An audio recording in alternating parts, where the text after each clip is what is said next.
उद्धव ठाकरे, उद्धव ठाकरे, उद्धव ठाकरे, उद्धव ठाकरे, उद्धव ठाकरे। अर्नब तुम संघर्ष करो, हम तुम्हारे साथ हैं, अर्नब तुम संघर्ष करो, हम तुम्हारे साथ हैं, अर्नब तुम संघर्ष करो, हम तुम्हारे साथ हैं, अर्नब तुम संघर्ष करो, हम तुम्हारे साथ हैं। अर्नब को रिहा करो, रिहा करो, रिहा करो, अर्नब को रिहा करो। रिहा करो, रिहा करो। जय श्री राम। जो कि अर्नब गोस्वामी बहुत अच्छा पत्रकार, जो कि देश हित की बात करता है, समाज के हित की बात करता है, और उसको महाराष्ट्र सरकार अरेस्ट करवाती है। उद्धव सरकार एक बात और भी मान ले कि ये जो शेर आए हुए हैं ना, सिर्फ हमको परमिशन मात्र 15-35 आदमियों की मिली थी, और हम देश के लिए काम करते हैं, देश के हित में काम करते हैं। अगर हम चाहते तो यहाँ 15,000 आदमियों की लाइन लगा देते, इसमें कोई संदेह नहीं है।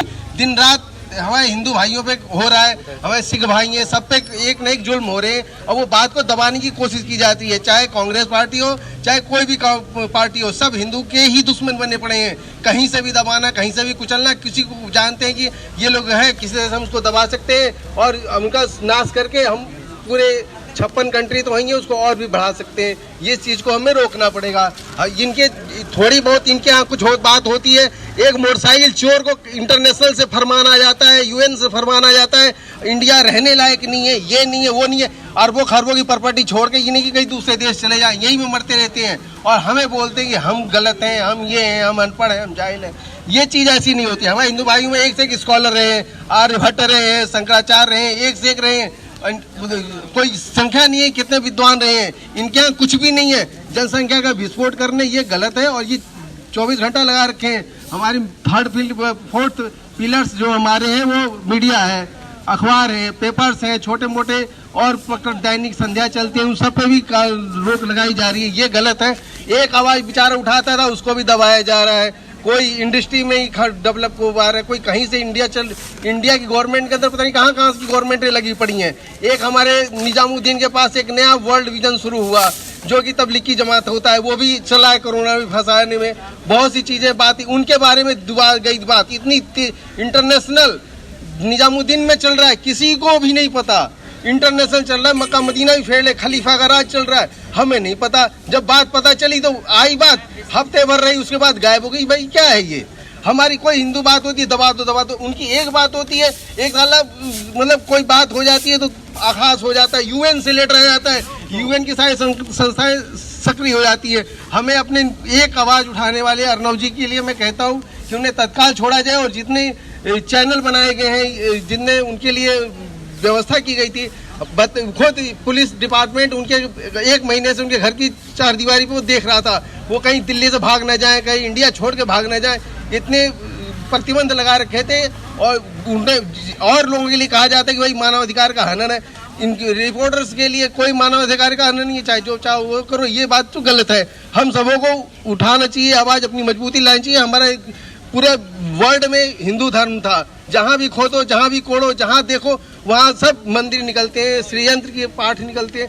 उनके ऊपर हमें अपनी जागृति होनी चाहिए, अपने आत्मविश्वास को, आत्मबल को जिंदा करना पड़ेगा, हमें उसको स्थापित करना पड़ेगा। हमें औरों को भी बताना पड़ेगा कि हमारी संस्कृति तुम्हारे से अरबों खरबों गुना आगे है। हम पूरे ब्रह्मांड में चक्कर लगाते हैं, फिर भी हम सिमटते जा रहे हैं, नष्ट होते जा रहे हैं। इस पर हमारी रोक लगानी चाहिए। जय श्री राम, जय श्री राम। सुभाष वर्मा जी ने बहुत अच्छा जयघोष किया। उद्धव ठाकरे, उद्धव ठाकरे, उद्धव ठाकरे, उद्धव ठाकरे, उद्धव ठाकरे, सोनी सरकार, सोनी सरकार, सोनी सरकार, सोनी सरकार, उद्धव ठाकरे, उद्धव ठाकरे। आज बड़ा दुख का विषय है, जो कि अर्नब गोस्वामी बहुत अच्छा पत्रकार, जो कि देश हित की बात करता है, समाज के हित की बात करता है, और उसको महाराष्ट्र सरकार अरेस्ट करवाती है। महाराष्ट्र पुलिस उसको ऐसे अरेस्ट करती है जैसे कि वो कोई आतंकवादी है। और यह जो महाराष्ट्र सरकार ने किया, वो किसके दबाव में? चौकी सोनिया गांधी के दबाव में किया, कांग्रेस पार्टी के दबाव में किया।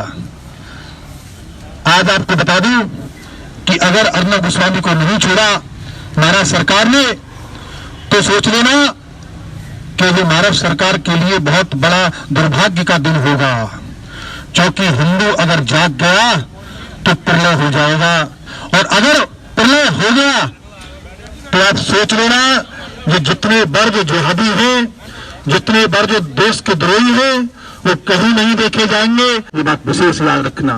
जय जय श्री राम। हिंदू वाहिनी का एक ही लक्ष्य है और एक ही नारा है और एक ही काम है, हिंदू हित में काम करना।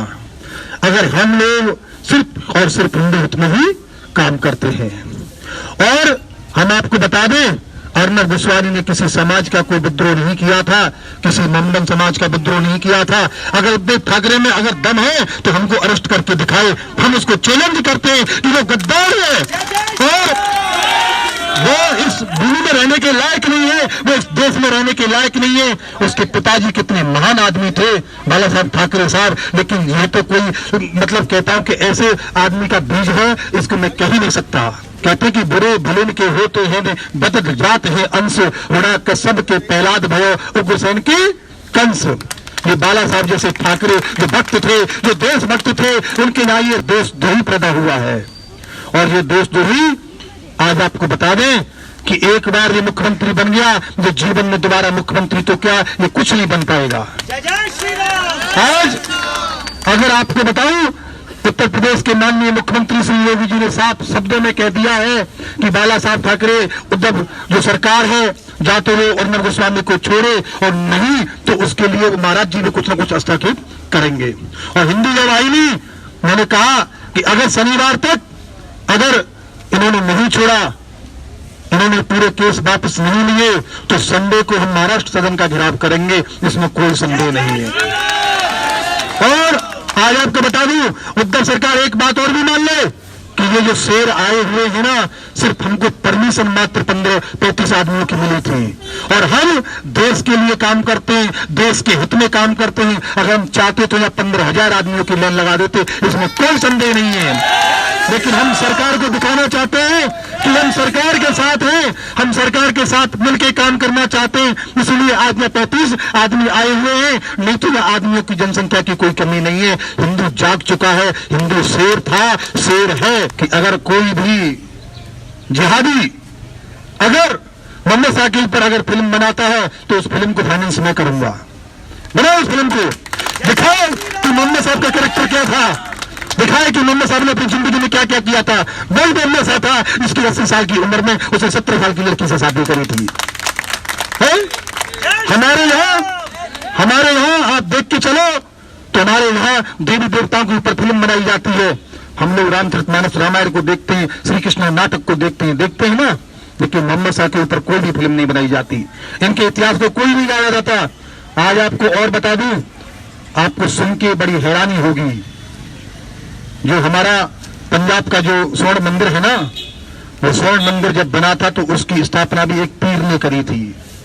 किसने करी थी? पीर ने। और उसी पीर ने जिन्होंने स्थापना कराई थी, उनको पीछे से चाकू मार दिया था, छुरी मार दी थी। तो ये बहुत गद्दार कौम है। ये गद्दार जब अपनों को अपना नहीं समझती, वो मतलब ओबीसी जो भाई साहब लोकसभा का सदस्य है, संसद भवन में जाके बैठता है, वो ओबीसी कहता है कि हमारे यहाँ तो स्त्री जाति खेलने का खिलौना है। क्या उसकी बहन नहीं है? क्या उसकी मां नहीं है? उसको भी कोई कह सकता है कि भाई इसकी मां भी हमारे लिए खेलने का खिलौना थी, उसकी बहन भी हमारे लिए खेलने का खिलौना है।